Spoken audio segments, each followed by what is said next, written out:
त्याचा विकास करायचा, ज्याला या मार्गावर चालायचं आहे, ज्याला माणूस म्हणून समजून घ्यायचं आहे.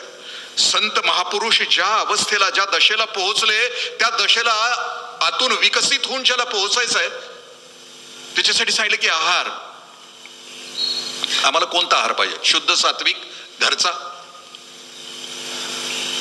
दुसरी गोष्ट सांगितली की विहार, म्हणजे जनावरच बघा ना, जनावरांना चारच गोष्टी, आहार, निद्रा, भय, निमोतून. त्यांना झोपायचं कळतं रात्रीचं. संध्याकाळ झाली की जनावरं, पक्षी आपापल्या घरट्यात असतात. त्यांच्याकडे कधी झाले का बघा, 31 डिसेंबरची रात्र आहे, नवरात्रीचा उत्सव आहे, गणपतीचा उत्सव आहे, गाणं लावलंय सामी सामी आणि डान्स, असं झाले का कधी बघा? रात्र झाली की आहार, निद्रा, भय, मैथून या चार गोष्टीच्या पलीकडे जनावरांच्यात व्यवहार नाहीये. माणसाला जास्त गोष्टी दिले, म्हणजे त्यांचे काय दिलंय माणसाला? जनावरांच्यात बघा की त्यांनी सोसायटी स्थापन केली आहे, बफेलो सोसायटी, आणि त्याच्या चेअरमनने सगळी सोसायटी बफेलो खाऊन टाकली, सेक्रेटरीनं खाऊन टाकली, त्यांनी बंगले बांधलेत, शेतकरी गेलेत. असं कधी त्यांच्यात झालंय का? नाही झालं, कारण तो व्यवहारच नाही. त्याच्यात एक्स्ट्रा दिले, बुद्धिमत्ता दिली. माणूस नावाच्या प्राण्याला बुद्धी दिली आणि त्यानं ज्ञानामध्ये आपल्या आयुष्याचा प्रवास करावा, अशी संतांची मागणी. तो जो जगणार आहे त्याचं प्रत्येक कर्म आहे ते त्याच्या ज्ञानातून प्रकट व्हावं आणि तसा तो जगत जावा, असं म्हटलं.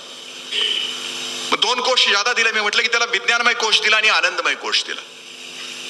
विज्ञानमय कोश या शब्दाचा अर्थ, माणसाला जी बुद्धी दिली त्या बुद्धीतून अखंड चिंतन करून, विचारातून त्यानं शोधून काढलं की माझा जीवाचा जीव, जगत आणि जगदीश यांचं काय नातं आहे? मी कोण आहे? मी कोण आहे? मी जन्माला आल्यानंतर मला जे नाव दिलं तो मी आहे का, की मी आणखीन कोणी आहे? माझं स्वरूप काय, याचा शोध घेतला हजारो वर्षापासून. मग या विज्ञानमय कोश ज्यांना समजला त्यांना जीवनाचा अर्थ समजला. जसं की तथागत बुद्धांनी दुःख नाहीसं केलं, माणसाच्या आयुष्यातला आतला दिवा प्रज्वलित केला, अत्तदीप भव म्हणून जगाला सांगितलं. जसं की तुकोबराय मी कोण आहे सांगत असताना ते आपल्या सगळ्याला प्रश्न विचारतायत की कोण आहे शोध घेत असताना ते विचारा स्वतःला प्रश्न, असं जगद्गुरु म्हणतात की चाले हे शरीर कोणाची आहे सत्ते? कोण बोलवी हरिवीन? वृक्षाचेही पान हाले त्याची सत्ता. तुला चालवतोय कोण? तुला बोलवतोय कोण? तुझ्या आयुष्यामध्ये हे सगळ्या घटना करतोय कोण? तुला सकाळी उठवतोय कोण? रात्री झोपवतंय कोण? तुझं खाल्लेलं अन्न पचवतंय कोण? पचवलेल्या अन्नाचं रक्त कोण करतंय? केलेल्या रक्ताचं रक्ताभिसरण कोण करतंय? म्हणजे कितीही दिवसभर पाप केलीस तरी संध्याकाळी तुला झोपवतंय कोण? साधं बोर मधलं पाणी वर काढायचं असलं तर आम्हाला 1-2 HP ची मोटर लावावी लागते. मिनिटाला 72 ठोके, मुठभर हृदय आहे तर हृदयातून मिनिटाला 72 ठोके पडतात. 65,000 नळ्यांच्या मधून हे रक्त जातं, झाप झाप झाप एका मिनिटात. कुठली मोटर नाहीये, कुठली HP नाही. मग कोण करतंय? तुमच्या माझ्या प्रत्येकाच्या आतमध्ये बसून हे कोणी चालवलंय? मिनिटाला 15 श्वास, दिवसाला 21,600 श्वास. कोण करतंय? आंब्याच्या रसामध्ये रस कोण भरतंय? डाळिंबीच्या दाण्यामध्ये दाणे कोण भरतंय? माती एकच आहे, पण जाई, जुई, मोगरा वेगवेगळी फुलं टाकली तर जाईचा सुगंध वेगळा, जुईचा वेगळा, मोगऱ्याचा वेगळा, जाईच्या पाकळ्या वेगळ्या, जुईच्या वेगळ्या, मोगऱ्याच्या वेगळ्या. हे सगळं करतंय कोण? चाले हे शरीर कोणाचे सत्य? म्हणजे माणसाचा घास तोंडातून बाहेर पडेपर्यंतचा जर फॅक्टरी काढायची झाली या निसर्गामध्ये तर 20 एकरचं शेत लागेल, तरीही त्याच्यातून रक्त नाही तयार होणार, तरीही त्याच्यातून विष्ठा नाही तयार होणार, करता नाही येणार माणसाला. ज्या दिवशी रक्ताचा शोध लागेल त्या दिवशी माणूस नावाच्या जातीचा अंत झालेला असेल. असं शोध नाही लावू शकला आज, म्हणजे प्रयोगशाळेमध्ये माणूस शोध नाही लावू शकत. इतका मर्यादित स्वरूप माणसाचं आहे आणि तरी आयुष्यभर जगतंय कसं? मी आता म्हटलं की विज्ञानमय कोशाचा शोध ज्यांनी लावला त्यांनी आपलं आयुष्य खूप उच्चतम जगले. तुकोबर आहेत, ज्ञानोबर आहे. त्यांच्या पालख्या मी का काढतो इथं? श्रीमंत होण्यासाठी आमची सगळ्यांची धडपड आहे.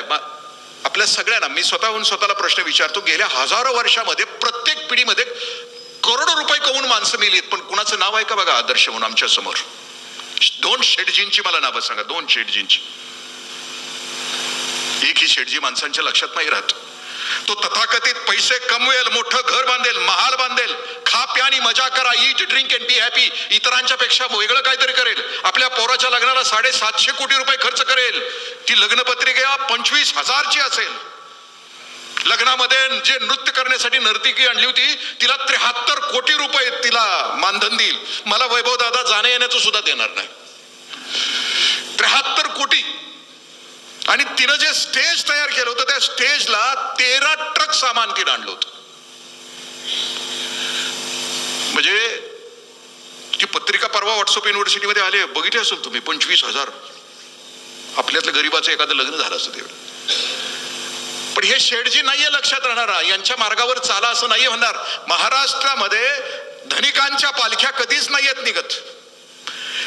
धन कमवून माणूस सुखी होत असता तर अडाणी अंबानी यांच्या पालख्या महाराष्ट्रात आम्ही उचलले असते, आम्ही खांद्यावर घेतले असते.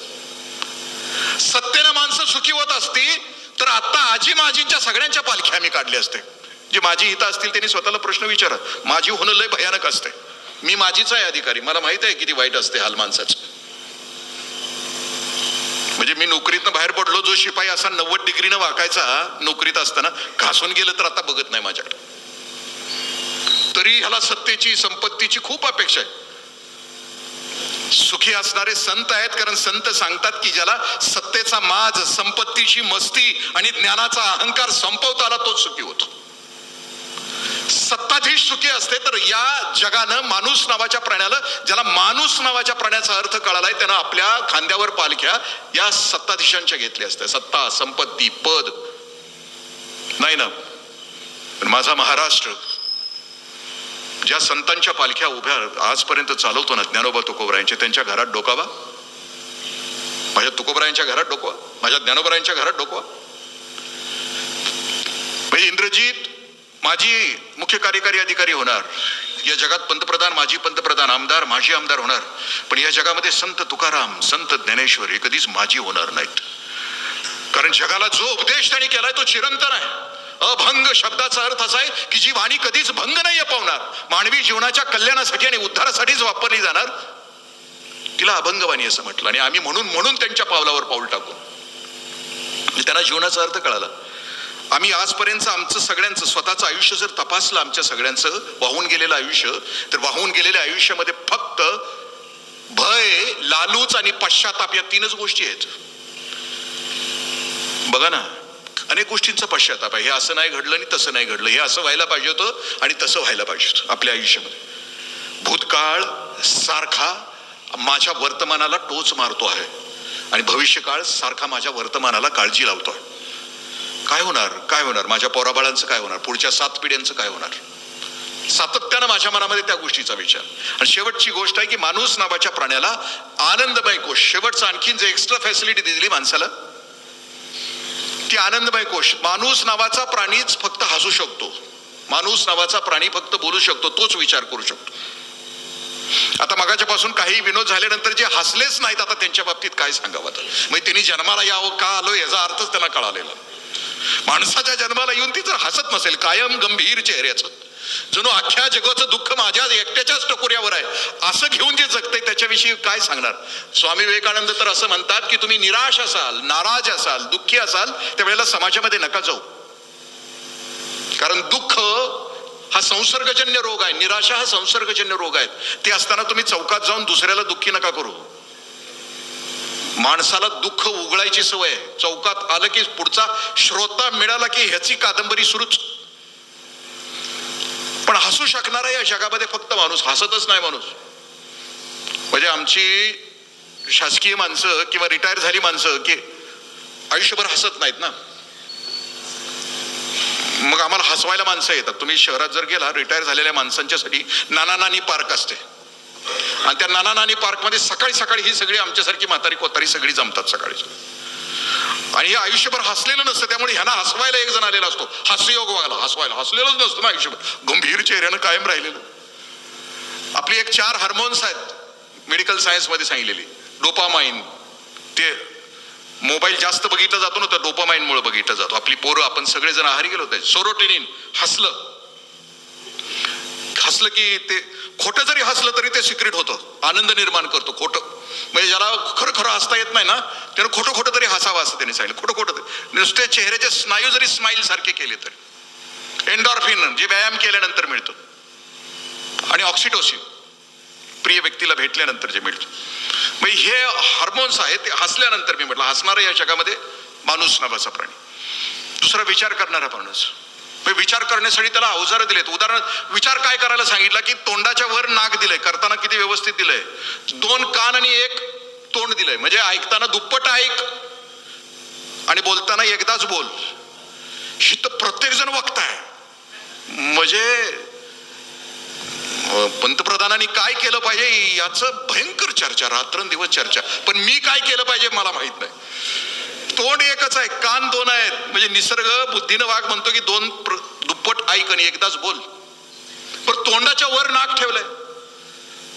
निसर्ग म्हणतो की तोंडात जाणारा प्रत्येक द्रव पदार्थ आत घेत असताना वास घेतल्याशिवाय तोंडात घेऊ नकोस. पण संध्याकाळी 6 नंतर जे घेतलं जाते त्याचा वास घेतला जातो का बघा. हे सगळ्या गोष्टी निसर्गाने दिले, विचार करून माणसाला जगण्यासाठी दिल्या. म्हणजे विज्ञानमय कोश. आणि शेवटचा पुढचा कोश आहे तो म्हटलं की मी आनंदमय कोश. आनंद हा केवळ माणूस भोगू शकतो. आणि आनंदी माणूस कोण आहे बघा. मिस्टर नो बडी असताना माणूस आनंदी असतो, कुणी नसताना. मी मगाशी 3 गोष्टी बोललो. सत्तेचा माज, संपत्तीची मस्ती आणि ज्ञानाचा अहंकार ज्याच्याकडे नसेल. आता उदाहरणार्थ इथं आला एखादा माणूस, त्याला वाटते की मी वेगळा आहे इतरांच्या पेक्षा, खूप वेगळा आहे. मग मला खुर्ची दिली पाहिजे, मला पुढं बसून बोलवलं पाहिजे. आणि ते जर त्याला झालं नाही तर त्याचं व्याख्यानात लक्ष लागत नाही. ते तडपडतं यात असं असं असं असं 4 हाना आपण देशमुख म्हणा. ही जी प्रवृत्ती आहे आमची ती असेल, सत्तेचा आणि संपत्तीचा माज आणि मस्ती असेल तर ते सुखी दिसणार नाही तुम्हाला.